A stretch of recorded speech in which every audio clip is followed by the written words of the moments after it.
Next जो topic है वो हम लोग पढ़ेंगे कोलिजन। तो कोलिजन में अगर हम देखें तो पूरे चैप्टर की अगर हम बात करें तो जैसे हमें वन डायमेंशनल कोलिजन भी पढ़ना है और टू डायमेंशन भी पढ़ना है, लेकिन जो फार्मूले होते हैं वो सारे वन डायमेंशन के होते हैं। मतलब जो भी कोलिजन में फॉर्मूले पढ़ते हैं हम लोग वो सब वन डायमेंशन के होते हैं।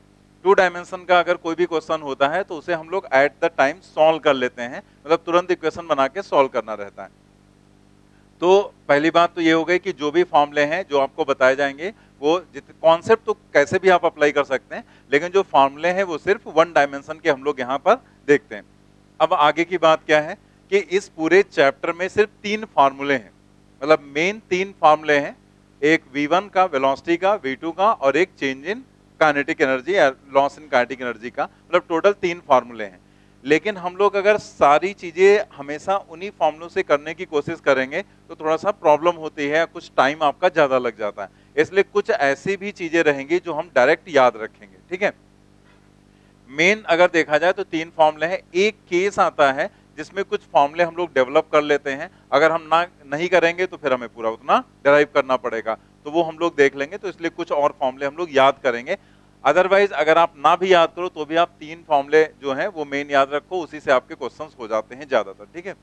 तो पहले इसमें हमें करना क्या है, सबसे पहले कोलिजन का कुछ जो बेसिक कॉन्सेप्ट है वो हमें देखना है, फिर हम लोगों को वो तीनों फॉर्मूले देखने हैं और फिर उससे रिलेटेड जो केस है वो हम लोगों को देखने हैं, ठीक है। तो पहले कुछ पॉइंट्स हैं जिन्हें हम लोग यहाँ पर समझ लेते हैं कोलिजन के। पहले हम कोलिजन का मतलब समझ लें कि क्या है। इन कोलिजन पार्टिकल्स मे और may not come in real touch, ठीक है। मतलब ये जरूरी नहीं कि कोलिजन अगर हो रहा है तो उसमें जरूरी नहीं है कि दोनों पार्टिकल्स रियल टच में आए, ठीक है। जैसे अगर हम कोलिजन बैट एंड बॉल का कहते हैं तो बैट और बॉल में जो कोलिजन होता है वो रियल कोलिजन होता है, ठीक है। जैसे बॉल आती है और बैट से कोलाइड करती है। लेकिन अगर हम वहीं पर बात करें रदरफोर्ड स्कैटरिंग एक्सपेरिमेंट की तो उसमें हम लोग देखते हैं ना कि अल्फा पार्टिकल बम्बार्ड किए जाते हैं तो वो न्यूक्लियस के साथ कहा जाता है कि वो कोलाइड कर रहे हैं, लेकिन वो एक्चुअल कोलिजन उनका होता है, लेकिन वो रियल टच में नहीं आते हैं, ठीक है। जैसे अगर हम बात करें बैट और बॉल की तो ऐसे कोई भी बैट है और बॉल आकर उससे रियल में कोलाइड करती, ठीक है। लेकिन जब हम एक्सपेरिमेंट ये रदरफोर्ड स्कैटरिंग एक्सपेरिमेंट की बात करते हैं तो उसमें क्या होता है, ये न्यूक्लियस हो गया, ठीक। अब चारों तरफ इस तरीके से सेल्स रहते हैं जहां पर इलेक्ट्रॉन्स रहते हैं। तो जब हम बात करते हैं यहाँ पर अल्फा पार्टिकल की तो अल्फा पार्टिकल जाकर जैसे कुछ अल्फा पार्टिकल गए और वो यहाँ पर रिटर्न हो जाते हैं, कुछ अल्फा पार्टिकल जो होते हैं वो ऐसे निकल जाते हैं और कुछ अल्फा पार्टिकल जो होते हैं वो ऐसे बेंड कर जाते हैं। मतलब किसी भी तरह के कंडीशंस यहाँ पर पॉसिबल है। तो अगर आप देखें यहाँ पर तो जो भी ये यहाँ पर जैसे कोलिजन माना जाएगा, अगर ये इस तरीके से यहाँ पर रिबाउंड हो रहा है तो इसका मतलब क्या हुआ कि दोनों इंटरेक्ट किए, इसने इसके ऊपर कुछ फोर्स लगाया अल्फा पार्टिकल पर और अल्फा पार्टिकल ने उस पर कुछ फोर्स लगाया, तो ये रिपल होकर इनका डायरेक्शन ऑफ मोशन चेंज हो गया। ऐसे इसका भी डायरेक्शन ऑफ मोशन चेंज हो गया। तो जो भी डायरेक्शन ऑफ मोशन यहाँ पर चेंज हो रहा है तो वो भी यही कहा जाएगा ना कि कोलिजन हुआ उनके बीच। तो कोलिजन का एक्चुअल मीनिंग क्या है, कोई जरूरी नहीं है कि वो रियल टच में आए, आ भी सकता है और नहीं भी आ सकता है। तो ये बताना इसलिए जरूरी था क्योंकि जो हम लोग यहाँ पर क्वेश्चंस करते हैं वो सब रियल कांटेक्ट के ही क्वेश्चंस होते हैं कि बैट का बॉल के साथ कोलिजन या दो बॉल्स का आपस में कोलिजन या बॉल का किसी दूसरी बॉडी के साथ कोलिजन या वॉल के साथ कोलिजन। तो हमारे माइंड में एक चीज सेट हो जाती है कि हमें लगता है भाई कोलिजन है तो रियल टच होना जरूरी है, लेकिन ऐसा कोई जरूरी नहीं है, ठीक है। तो यहां पर वही लिखा गया है इन कोलिजन पार्टिकल्स मे और may not come in real touch. For example in collision between bat and ball there is physical contact while in collision of particle and nucleus. Alpha particle यहां पर रहेगा, collision of alpha particle with nucleus in Rutherford scattering experiment there is no physical contact, ठीक है। तो इसका basic idea क्या हुआ, क्या लिखा गया, the basic idea of collision is that the motion of colliding particles at least one of them changes abruptly। abruptly का मतलब randomly change हो जाए वहां पर। तो बेसिक आइडिया जो कोलिजन का है वो क्या है कि collision is that the motion of colliding particle, मतलब जो पार्टिकल्स कोलाइड कर रहे हैं at least one of them, उनमें से किसी एक का, कम से कम दोनों का चेंज हो जाए तब भी कोई प्रॉब्लम नहीं, लेकिन कम से कम किसी एक का मोशन वहां पर चेंज हो जाए एब्रप्टली, मतलब रैंडमली मोशन चेंज हो जाए, तो हम क्या कहेंगे उनके बीच में कोलिजन हो गया। तो कोलिजन का मतलब रियल टच में आना जरूरी नहीं है। कोलिजन का मतलब क्या हो गया कि कम से कम दो में से किसी एक का वहां पर मोशन चेंज हो जाए एब्रप्टली, मतलब कैसे भी रैंडम वे में चेंज हो जाए, कोई प्रॉब्लम नहीं। ठीक है, नेक्स्ट हम लोग देखते हैं तीसरा point. It is an event in which large internal forces act between colliding bodies for a short time. अब यहां पर देखो क्या लिखा गया है, यहां पर जो लार्ज फोर्स एक्ट करता है कोलाइडिंग बॉडीज, और यहां पर क्या लिखा गया, फॉर शॉर्ट टाइम, मतलब बहुत थोड़े से समय के लिए एक बहुत लार्ज फोर्स एक्ट करता है कोलाइडिंग बॉडीज के बीच, जो कि इंटरनल फोर्स होता है। जैसे एक बॉडी दूसरे बॉडी गई तो उसने एक्शन किया, रिएक्शन हुआ, तो वो इंटरनल फोर्स हुआ और वो बहुत शॉर्ट टाइम के लिए अप्लाई होता है, इसीलिए इसको इंपल्सिव फोर्स भी बोल देते हैं। हम लोग आगे पढ़ेंगे इंपल्स। ठीक है, यहां पर आप देखो कि एक बात पर ध्यान देना कि जो उसने कहा है it is an event in which large internal forces, ठीक है, मतलब एक तरह से हम एक्सटर्नल फोर्सेस जो हैं, इतना ज्यादा इंटरनल फोर्स होता है कि उसकी तुलना में जो एक्सटर्नल फोर्सेस हैं सच एज ग्रेविटी या फ्रिक्शन, उसको हम इग्नोर कर सकते हैं। तो अगर उन फोर्सेस को इस फोर्स की तुलना में इग्नोर कर दिया जाएगा तो फिर एक तरह से देखा जाए तो क्या बचेगा, फिर इंटरनल फोर्स ही बचेगा। भाई जैसे जो एक्सटर्नल फोर्स है ग्रेविटी का या फिर फ्रिक्शन का, तो उसे अगर हम हटा दें तो लार्ज इंटरनल फोर्स ही एक्ट करेगा, और अगर इंटरनल फोर्स ही वहां पर एक्सटर्नल फोर्स जीरो है तो फिर हम क्या कह सकते हैं, मोमेंटम क्या रहेगा, कंजर्व रहेगा, क्योंकि इंटरनल फोर्स की वजह से तो नेट मोमेंटम सिस्टम का चेंज होता नहीं, तो सिर्फ एक्सटर्नल फोर्स वहां पर चेंज कर सकते हैं और एक्सटर्नल को हम इग्नोर कर रहे हैं, तो इसका मतलब सिर्फ इंटरनल फोर्सेस हैं, इसलिए मोमेंटम में कोई चेंज नहीं होगा, इसका मतलब मोमेंटम कंजर्व रहेगा। तो यहां पर एक चीज ध्यान दो कि चाहे जिस भी टाइप का कोलिजन हो, जैसे कोलिजन हम लोग आगे पढ़ेंगे तो कोलिजन के टाइप पढ़ते हैं ना, elastic collision, inelastic collision, perfectly elastic collision, तो चाहे जैसा भी कोलिजन हो, चाहे वन डायमेंशनल हो चाहे टू डायमेंशनल, सब में एक कंडीशन आप बिना कुछ सोचे समझे अप्लाई कर सकते हैं, क्या, कंजर्वेशन ऑफ लीनियर मोमेंटम। मतलब उसके लिए आपको सोचने की जरूरत नहीं कि अप्लाई करें या ना करें। कोलिजन में चाहे वन डायमेंशनल हो चाहे टू डायमेंशनल, चाहे जैसा भी कोलिजन हो, इनइलास्टिक हो, परफेक्टली इलास्टिक हो, आप आराम से वहां पर conservation of linear momentum apply कर सकते हैं। External forces such as gravity and friction are negligibly small compare to the large internal forces during collision, so not taken into account. अभी हमने समझा दिया आपको। As the forces acting during the collision, अब यहां देखो वही चीज लिख दी गई, as the forces acting during collision are internal, so the total momentum, इसलिए यहां पर जो टोटल मोमेंटम रहेगा, सो the total momentum of system always remains conserve. ठीक है, तो इसका मतलब चाहे जैसा कोलिजन हो, आराम से आप conservation of linear momentum apply कर सकते हैं। In collision effect of potential energy can be neglected, so change in mechanical energy means change in kinetic energy and vice versa. देखो यहां पर क्या कहा गया, effect of potential energy can be neglected. Actual में क्या होता है कि जो हम लोग पढ़ते हैं कोलिजन का इफेक्ट क्या पड़ रहा है, तो हम लोग पढ़ते हैं just before collision and just after. Just का मतलब बस कोलिजन से तुरंत पहले और कोलिजन के तुरंत बाद।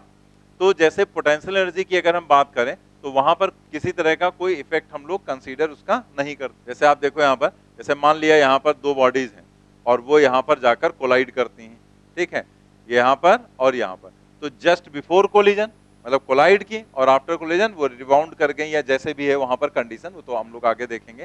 ठीक है, तो यहाँ पर क्या हुआ कि वो उसी सेम लेवल पर रहेंगी ना, तो अगर सेम लेवल पर हैं तो हम लोग पीछे वर्क एनर्जी पावर में पढ़ चुके हैं कि अगर लेवल चेंज नहीं होता है, मतलब हाइट में कोई चेंज नहीं होता है, तो पोटेंशियल एनर्जी में कोई चेंज होगा नहीं। तो यहाँ पर क्या कोई चेंज होगा, इनिशियल भी उसी हाइट पर है, फाइनल भी। जैसे आप कह सकते हैं नहीं, अगर हम यहाँ से ऐसे एक बॉडी को प्रोजेक्ट कर देते ऊपर और यहाँ पर एक बॉडी को इधर से हम प्रोजेक्ट कर देते, और मान लिया ये दोनों का पाथ ऐसे पैराबोलिक होता जब, तो ये यहाँ पर आकर कोलाइड करते, तो क्या होता, तब तो हाइट चेंज हो रही, लेकिन नहीं, हम यहाँ पर बात करते हैं just before and just after. तो अगर आप देखें तो जस्ट बिफोर ये दोनों एक दूसरे की तरफ आ रही थी, तो ये इस हाइट पर कोलाइड की ना, और जस्ट आफ्टर क्या होगा, जैसे मान लिया दोनों रिबाउंड कर गए ऐसे, ठीक है, तो जस्ट आफ्टर भी तो वो उसी हाइट पर है, तो जस्ट बिफोर भी h हाइट है और जस्ट आफ्टर भी h हाइट है। इसका मतलब पहले भी पोटेंशियल एनर्जी mgh के फॉर्म में रहेगी, और जैसे मान लिया टोटल पोटेंशियल एनर्जी mgh है, तो बाद में भी तो वही रहेगी टोटल पोटेंशियल एनर्जी mgh, क्योंकि h में कोई चेंज हुआ नहीं, मास में कोई चेंज हुआ नहीं। बाद में क्या हो रहा है उससे हमें कोई लेना देना नहीं है, वो तो अलग कॉन्सेप्ट हो जाएगा, ठीक है। तो यहां पर हम जस्ट बिफोर जस्ट आफ्टर देखेंगे तो पोटेंशियल एनर्जी में कोई चेंज नहीं हम काउंट करते हैं। तो अगर पोटेंशियल एनर्जी में कोई चेंज काउंट नहीं कर रहे हैं तो फिर क्या होगा, अगर हम बात करते हैं डेल्टा के प्लस या काइनेटिक एनर्जी और पोटेंशियल एनर्जी की, ऐसे लिखते हैं जैसे हम लोग लिखते हैं ना K plus U is equal to E. तो अगर हम काइनेटिक एनर्जी और पोटेंशियल एनर्जी की बात करते हैं तो यहां पर पोटेंशियल एनर्जी में कोई चेंज ले नहीं रहे, तो इसका मतलब जो काइनेटिक एनर्जी में चेंज होगा वो सीधे सीधे उसकी मैकेनिकल एनर्जी का चेंज हो जाएगा, ठीक है। तो वही पॉइंट यहां पर लिखा गया था। यहां पर देखो क्या लिखा गया था, in collision effect of potential energy can be neglected, so change in mechanical energy means change in kinetic energy and vice versa. और इसी का उल्टा कि चेंज इन काइनेटिक एनर्जी का मतलब चेंज इन मैकेनिकल एनर्जी, ठीक है। In collision, if the motion of center of mass of colliding bodies before and after the collision is along the same line, the collision is said to be head on or one dimensional। तो जो ये one dimensional collision होता है इसी को हम क्या बोलते हैं, हेड ऑन कोलिजन बोलते हैं। जब भी कहा जाएगा हेड ऑन कोलिजन मतलब आप समझ जाएंगे वन डायमेंशनल कोलिजन की हम बात कर रहे हैं। तो इसके लिए क्या कहा गया कि जो सेंटर ऑफ मास है कोलाइडिंग बॉडी का बिफोर एंड आफ्टर कोलिजन वो अलोंग द सेम लाइन रहे। जैसे मान ले ये दो बॉडीज हैं, एक बॉडी ये हो गई, ये इसका सेंटर ऑफ मास हो गया, दूसरी बॉडी ये हो गई, तो ये दोनों ऐसे मूव कर रही थी और आफ्टर कोलिजन भी वो उसी लाइन में है, ठीक है। मतलब अगर हम ऐसे यहां पर मिला रहे हैं तो सबका लाइन ऑफ मोशन एक ही जैसा आ रहा है। ये कोई जरूरी नहीं कि दोनों उसी डायरेक्शन में चले, ये इधर भी आ सकता है लेकिन लाइन ऑफ एक्शन सेम रहेगा। तो फिर ऐसे कोलिजन को हम क्या कहेंगे, वन डायमेंशनल। और मान लिया कोलिजन के बाद ये जो है एक बॉडी, कोई भी एक बॉडी, मान लिया ये बॉडी जो है यहां पर ऐसे चली गई, ठीक है, किसी दूसरी डायरेक्शन में ऐसे जा रही, ठीक है, ये वाली बॉडी इधर जाने की बजाय इधर जा रही, तो फिर क्या हो गया, ये लाइन ऑफ मोशन था, तो ये लाइन ऑफ मोशन के अलोंग पहले ऐसे था और बाद में क्या हुआ, ये वाली बॉडी ऐसे जा रही, ये वाली बॉडी ऐसे जा रही। हम लोग क्वेश्चन भी करेंगे, हम लोग का पूछा गया क्वेश्चन है, AIEEE में पूछा गया क्वेश्चन है। तो यहाँ पर क्या होगा, ये फिर वन डायमेंशनल नहीं होगा, ये क्या हो जाएगा, टू डायमेंशनल कोलिजन हो जाएगा। थ्री डायमेंशन भी हो सकता है, जैसे मान लिया कोलाइड किया और कोलाइड करने के बाद एक बॉडी ऐसे मतलब ऐसे स्पाइरल फॉर्म में इस तरीके से ऐसे ऊपर की तरफ चलने लगी, तो फिर वहां पर क्या होगा, उसका थ्री डायमेंशनल मोशन हो जाएगा। कैसे भी हो सकता है। तो अगर लाइन ऑफ मोशन सेम नहीं रह गया तो कुछ भी हो सकता है। If after collision line of motion of one और both the colliding body changes, the collision is called oblique. Oblique में दोनों हो सकते हैं, टू डायमेंशनल और थ्री डायमेंशन। तो थ्री डायमेंशन हमें देखना नहीं रहता, हम लोग बस वन डायमेंशन और टू डायमेंशन तक सीमित रहते हैं, ठीक है। अब ये देखो, ये बहुत इंपॉर्टेंट पॉइंट है, इसको ध्यान से समझेंगे जरा। यहां पर ये जो है लाइन ऑफ इंपैक्ट का concept, the common normal line at the contact surface, क्या कहा गया यहां पर, कॉमन नॉर्मल लाइन, ठीक है। इससे हम लोग क्वेश्चंस जब सॉल्व करते हैं तो उसमें इक्वेशन बनाने के काम आ जाता है ये point. Common normal line at the contact surface during the collision is called line of impact. Large internal force, impulsive force, वही देखो अभी हमने बताया था ना, तो वही लार्ज इंटरनल फोर्स जिसको हम इंपल्सिव फोर्स भी बोल देते हैं, during collision act only along the line of impact. मतलब जब दो बॉडीज कोलाइड करती हैं तो जैसे ये होता ना कि भाई ऐसे ऐसे कोलाइड किया के, तो आपको लगेगा ये बॉडी ऐसे फोर्स लगाएगी, ये बॉडी ऐसे फोर्स लगाएगी, लेकिन ये तरीका नहीं होता। क्या कहा गया कि जो इंपल्सिव फोर्स एक्ट करेगा, यानी कि जो लार्ज फोर्स एक्ट करता है वो हमेशा किधर एक्ट करेगा, along the line of impact. मतलब जो लाइन ऑफ इंपैक्ट है, तो ये लाइन ऑफ इंपैक्ट क्या है ये पहले समझ लो। तो लाइन ऑफ इंपैक्ट का मतलब क्या है, कॉमन नॉर्मल लाइन। तो मतलब जो दोनों में नॉर्मल हो, कॉमन नॉर्मल का मतलब क्या हुआ, जो दोनों बॉडीज पर नॉर्मल हो और कॉमन भी हो साथ में, ठीक है। तो ऐसी लाइन हम ड्रॉ करेंगे, उसी डायरेक्शन में सिर्फ फोर्स एक्ट करेगा, बाकी इधर उधर फोर्स एक्ट नहीं करेगा। तो आप जरा देखो यहां पर डायग्राम्स को, जैसे यहां पर आप इस डायग्राम को देखें अगर, तो मान लिया एक ये स्फीयर है, ठीक है, और ये दूसरा स्फीयर है, तो दोनों स्फीयर्स का ये क्या हो गया, सेंटर हो गया। अब आप देखो यहां पर जब ये दोनों बॉडीज कोलाइड करेंगी तो जो कॉमन नॉर्मल लाइन है, मतलब जो दोनों पर नॉर्मल, तो नॉर्मल खाली कहो तो कुछ भी हो सकता है। जैसे हमने इसको ऐसे ड्रॉ कर दिया तो ये भी तो नॉर्मल है, अगर हमने इस पे ऐसे लाइन ड्रॉ कर दी तो ये क्या है, नॉर्मल लाइन है। तो ये सब नॉर्मल लाइंस हैं, लेकिन ये लाइन अगर हमने ऐसे ड्रॉ कर दी, मान लिया ऐसे, तो ये वाली जो लाइन है वो इसके ऊपर तो नॉर्मल है, क्योंकि इसके तो सेंटर से पास हो रही ना, तो जो सेंटर से पास होगी वो इस पर तो नॉर्मल होगी। लेकिन क्या ये लाइन इस वाले बॉडी के सेंटर से पास हो रही है? नहीं। तो इसका मतलब ये लाइन कॉमन नॉर्मल नहीं हो सकती, क्योंकि ये एक पर नॉर्मल है लेकिन दूसरे पर नॉर्मल नहीं है। तो कोई भी लाइन अगर हम ड्रॉ करते हैं तो वो दोनों पर नॉर्मल होनी चाहिए। तो दोनों पर नॉर्मल वाली लाइन कौन सी होगी? जो दोनों के सेंटर को मिलाएगी। जैसे यहां पर देखो आप, दोनों के सेंटर को मिलाने वाली ये लाइन है ना, ठीक है। तो ये लाइन अगर देखो तो ये इस पर भी नॉर्मल है और इस पर भी नॉर्मल है, ठीक है, परपेंडिकुलर हो गया। वैसे सरफेस के परपेंडिकुलर ही तो हो जाएगी ना जो सरफेस पर मिलेगी। तो इसी को हम लोग क्या कहेंगे? This is called line of impact. इसी को हम लोग बोलेंगे लाइन ऑफ इंपैक्ट। तो ये पूरी ये जो डॉटेड लाइन ऐसे दिखाई गई है, इसी लाइन को हम लोग बोलते हैं लाइन ऑफ इंपैक्ट। तो जब दो बॉडीज कोलाइड करेंगी तो ऐसा नहीं कि फोर्स इधर लग रहा है या इधर लग रहा है या इधर लग रहा है, कैसे नहीं, फोर्स सिर्फ और सिर्फ इसी लाइन के अलोंग रहेगा। ऐसे आप देखो उस दूसरे वाले पॉइंट को, जैसे आप ये वाला देखो पॉइंट, तो इस पॉइंट में भी वही चीज दिख रही है आपको कि जैसे ये मान लिया कि स्फेयर था या डिस्क हो सकता है, स्फेयर हो सकता है, ये जाकर इससे कोलाइड किया। तो जब ये यहां पर कोलाइड करेगा तो हमें ये लगेगा कि भाई ऐसे जाकर कोलाइड करेगा तो ऐसे फोर्स लगाएगा यहां पर, ठीक है, इस डायरेक्शन में ऐसे फोर्स लगाएगा, लेकिन ऐसा नहीं होगा, ठीक है। भाई जा तो ऐसे रहा ना, तो इधर से जाकर ऐसे टकराया तो हमको लगा जब ऐसे टकराएगा तो फोर्स इधर लगेगा, लेकिन फोर्स इधर नहीं लगेगा, बल्कि फोर्स किधर लगेगा? लाइन ऑफ इंपैक्ट के लॉन्ग। लाइन ऑफ इंपैक्ट का मतलब क्या है कि ये दोनों के सेंटर ऑफ मिलाओ। तो सेंटर सेंटर को हमने मिलाया, तो जब आप सेंटर्स को मिलाएंगे तो लाइन ऑफ इंपैक्ट ये कहलाएगी।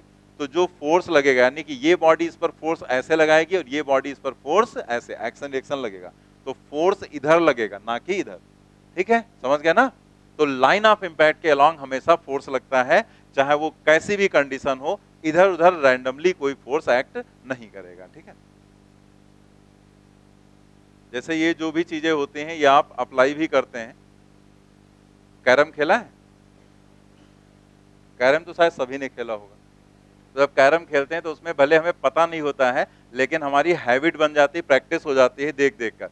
तो वहां पर हम लोग इस कॉन्सेप्ट को अप्लाई करते हैं। जैसे आप यहाँ पर कैरम बना लेते हैं पहले, तो आपको समझ में आ जाएगा। ये ऐसे पॉकेट्स बनी होती हैं यहाँ पर,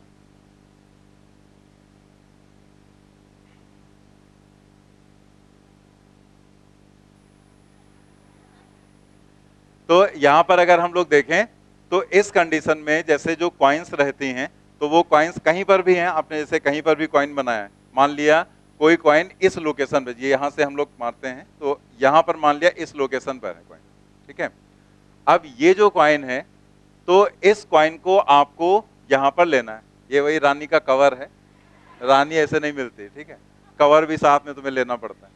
तो अब इसको लेना है तुम्हें, तो आपको यहां पर करना क्या रहता है कि जब भी, जैसे अब यहां पर अगर इसे इसके अंदर भेजना है, ठीक है, तो आपको यहां पर अगर देखो तो कहीं से भी, जैसे आप इधर से खेल रहे हैं तो इधर से कहीं से भी सीध में निशाना पड़ता ही नहीं, ना इधर से कर सकते ना इधर से भी जा सकते हैं। अब ऐसा तो है इधर से कूद के इधर से मार लिया तो दूसरी की तरफ जाओगे नहीं। तो इसे ले जाने के लिए हम लोग एक काम वहां पर क्या करते हैं, ऐसे यहां पर स्ट्राइकर रखते हैं और ऐसे यहां पर मारते हैं कि वो स्ट्राइकर यहां पर आकर इससे कोलाइड करे इस पॉइंट पर। तो जब वो यहां पर कोलाइड करता है तो इन दोनों का जो यहां पर लाइन ऑफ इंपैक्ट बनेगा वो ये बनेगा जाकर, और इस पर जो फोर्स एक्ट करेगा वो इधर एक्ट करेगा। इसीलिए जब आप यहां से ऐसे मारेंगे इधर से, लेकिन लगेगा जब ये कॉर्नर पर टच करेगा तो फोर्स इधर जनरेट होगा और ये इधर आ जाएगी, रानी तुम्हारी, ठीक है। तो ये जो यहां पर है ये कंडीशन, तो इस कंडीशन को हम लोग अप्लाई करते हैं ना। अगर जिसने भी खेला होगा उसको खूब अच्छे से आइडिया होता है, ठीक है, कि हाँ ऐसे हम लोग कर सकते हैं। बाकी जो नहीं खेले वो अपना इधर उधर करते रहते हैं जो। तो समझ में आ गया ना कि जब भी आप फोर्स देखेंगे तो फोर्स हमेशा लगेगा लाइन ऑफ इंपैक्ट के अलोंग, ठीक है। तो ये पॉइंट आपको ध्यान रखना है कि जो भी यहां पर कंडीशन आपको बताई गई है, इसी कंडीशन के थ्रू हम इक्वेशंस बनाते हैं। अब वो इक्वेशंस हम लोग कैसे यहां पर डेवलप करते हैं, देखो यहां पर अभी आपसे क्या पॉइंट कहा गया कि जो भी लार्ज इंटरनल फोर्स एक्ट करेगा वो लाइन ऑफ इंपैक्ट के अलोंग, यानी कि अगर इंडिविजुअल वेलोसिटीज या मोमेंटम में कोई चेंज होना होगा तो वो सिर्फ और सिर्फ लाइन ऑफ इंपैक्ट के अलोंग होगा। लाइन ऑफ इंपैक्ट के परपेंडिकुलर किसी भी तरह का कोई मोमेंटम या वेलोसिटी में चेंज नहीं होगा, क्योंकि जब लाइन ऑफ इंपैक्ट के लॉन्ग फोर्स लगेगा तो उसका परपेंडिकुलर कंपोनेंट तो जीरो हो जाएगा ना। भाई 90 डिग्री पर अगर किसी भी चीज का कंपोनेंट आप 90 डिग्री पर देखेंगे तो क्या होगा, जीरो। क्योंकि अगर मान लिया वेलोसिटी का कंपोनेंट आपको देखना है, जैसे मान लिया वेलोसिटी यहां पर इस डायरेक्शन में है ऐसे v, अब इसका कंपोनेंट कहा गया कि थीटा एंगल पर कंपोनेंट निकालो, तो थीटा एंगल पर v cos थीटा लिख देते हैं। लेकिन अगर वही थीटा 90 हो तो आप लिखोगे v cos 90, और v cos 90 की वैल्यू क्या हो जाएगी, जीरो। यानी कि किसी भी वेक्टर का उसके परपेंडिकुलर जो कंपोनेंट होता है वो जीरो होता है, ठीक है।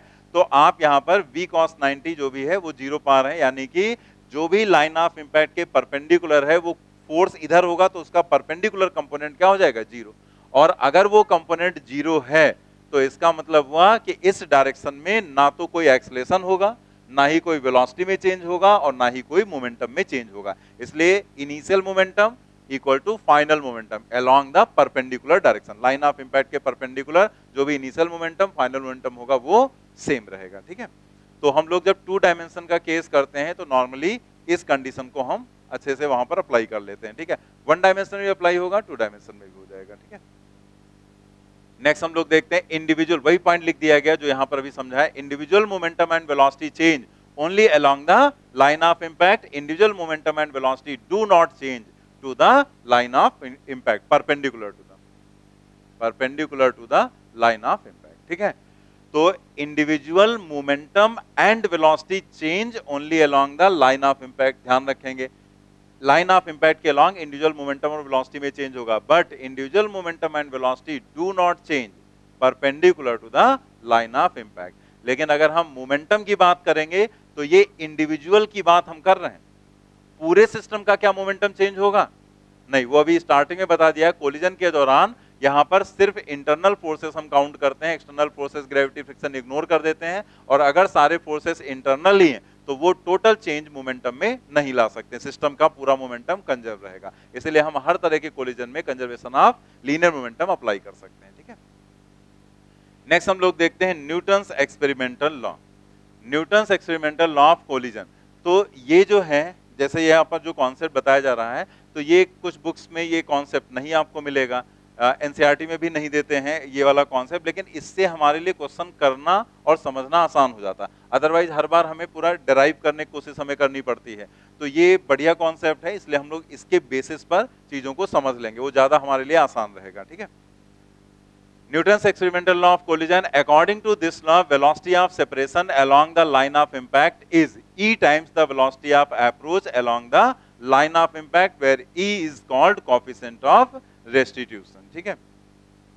coefficient of restitution, restitution term का मतलब होता है कि आपको वापस क्या मिल रहा है, ठीक है।